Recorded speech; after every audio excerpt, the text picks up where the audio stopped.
he was chopping it up with the legendary Warren G, man, you know what I mean? And Warren G said Dr. Dre actually didn't like some of his biggest songs, you know what I'm saying? And the songs he was talking about is like some super classics, you know what I'm saying?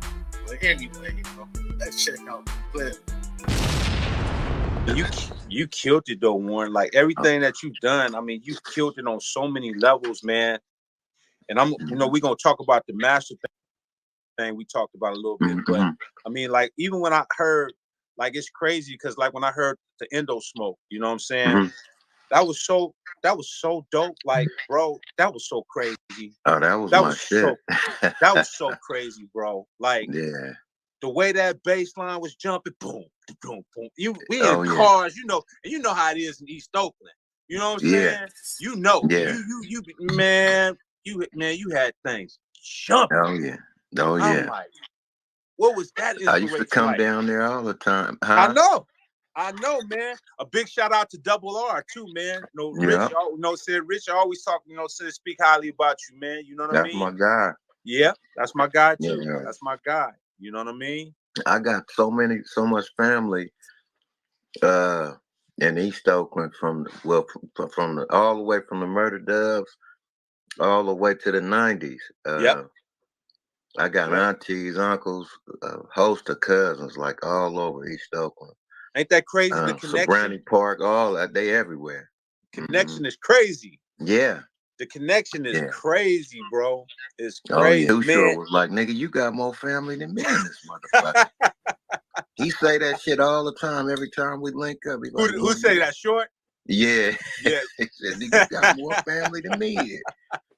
You know, and Short got family, boy. Yeah. You know what I'm saying? That's dope. That's dope. Shout out to my brother KLC, man. You know, KLC from Beats by the Pound, man. He told me to tell you what's up, Warren. What's up, man? Yes, indeed. Yes, indeed. Oh, yeah. Yeah, man. I mean, but what was your inspiration when you was working on that record? Because, I mean, I'm pretty sure, saying, of course, Dre showing you stuff like that. And you finding your place, saying? Because, now it's like, at that time, it was like trying to find our own places and solidify our own destiny, Yeah, yes, indeed. So what was your mind like going into that record or that particular, project? With the Chronic, I was just trying to, because Dre, I'm the little brother, so I'm trying to help in whatever way I can. So what I used to do is he would give me like, my job was to go out and dig. So I would go out and dig for records. They had a spot called As the World Turns on Melrose, and they had like, when I say hundreds of thousands of records, like, I mean, it was aisles with ladders where you had to go all the way up to the roof.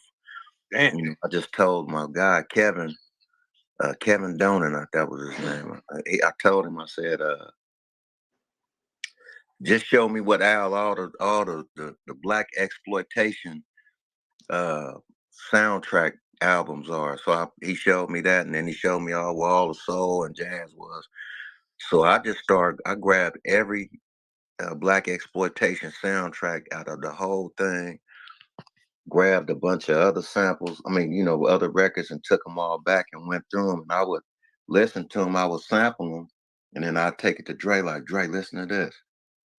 Like that, like on Let Me Ride, that was a break record that came from a break store. You get breaks back in the day. Hell yeah. And, hell yeah. Yes, indeed. So that record, that Let Me Ride, it had like this little, on the break record, it had like a boom, boom, boom, boom, let me ride. I said, listen to this shit, Dre.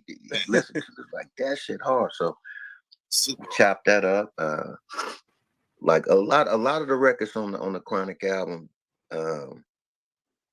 we just was chopping records up. But like I said, my job was to go dig and bring the records. I would sample them, and then I'll bring them to Dre, and he'd be like, yay or nay.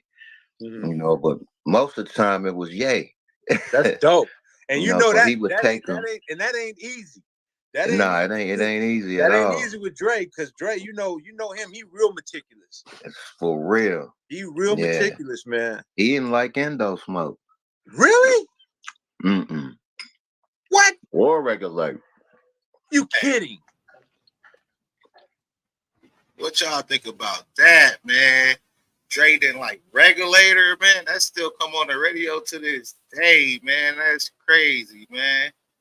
That's a fool with it. He ain't like that shit. What? Mm-hmm. I was like, fuck this shit. I'm like, shit, this shit So banging, hold on, time out. So let's talk about this for a second, because that's deep. I don't even think these people understand how much of a jewel this is, right? In so many ways. For your brother, which you know is that dude, you know what I'm saying? Not to like two of your biggest songs. Yeah. But you could have said, all right, you know what? I ain't gonna rock with it because he don't like it. What made you say, nah, I gotta stay with that? Because I mean that's a heavy call. Yeah. You got somebody saying they don't like certain things, Man. and you still went and wrote. Like, what was that process like? What was that process? I was just like, this shit can't be whack. So what I did, his homeboy Mike Lynn, I was like, Mike, I remember Mike. come listen to this, man. Yeah, So we got in the car, and I played Regulate for him, so he heard it, and he was like, man, that shit hard. So he was like, Man. can I take the tape? I said, yeah, take it, because they was looking for songs for the soundtrack. So I gave him the tape, and he went and he played the shit for Jimmy. And Jimmy was like, shit, we want this to be our first single. Like, not without anybody else dropping their records yet. He was like, we want this to be a single. Wow. So, I had to get at Russell and Lior and them and let them know that Jimmy Iovine and them want to use Regulate for the first single for the Bud and Ram soundtrack. So I was like, they was blown away. I was blown away, and hey, it made the soundtrack sell 4 million records. And then we took the same Def Jam, we repackaged the Regulate after that. Yeah. And then we resurfaced it as my official single as well for Regulate the G-Funk here. And then that sold almost 4 million. And we ain't gonna talk, and we're gonna get into talking about how you brought West Coast Def legend. Jam from the grave to the man. Come on, man. We gonna get into that, but that's crazy, Warren. I didn't even know that. I didn't know that. I did not know that he didn't like those records. I ain't gonna lie, man. We gonna keep that right there, but I'm gonna link the full live in the description, you know what I'm saying? But what y'all think about that though, man? Dre not liking Regulator, man. That's one of the biggest West Coast songs ever, you know what I'm saying? And to the point it still come on the radio right now, you know what I'm saying? It really do show you gotta believe in yourself sometimes, even if other people reject you, you know what I'm saying? So I ain't gonna lie, salute to Warren G at EA Ski, man. You know what I mean?